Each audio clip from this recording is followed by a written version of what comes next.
Great. Mr Grabowski, one other issue is the issue of cultural diplomacy.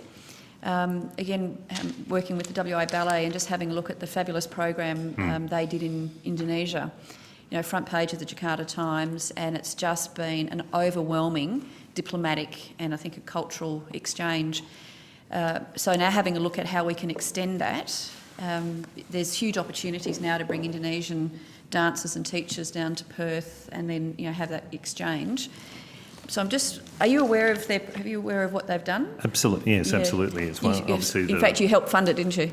The WA Ballet is one of the one of the major performing arts companies, but all the companies and many of the small to medium companies have such a significant voice and presence overseas. It's often obviously funding dependent. We have a lot of work in developing an international strategy, and again offline. Very happy to take you through that. So if you could, again, because I don't want to take up too much time now, just in terms of even on notice, again, you looking at the way forward. Just having a look at what the WA Ballet's done, and I know other companies in different arts have done.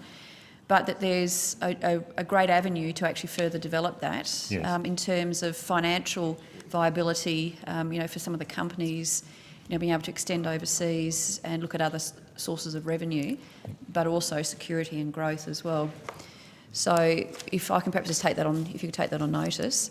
I have raised it with DFAT as well because I think there might be some opportunities in terms of additional DFAT support and DFAT funding for cultural diplomacy. One of our principles, sort of as part of our strategic plan internationally, is about reciprocity, so developing long-term relationships with obviously international communities, and we have a very strong and ongoing dialogue with obviously with the department on their international work, but also DFAT. So fantastic.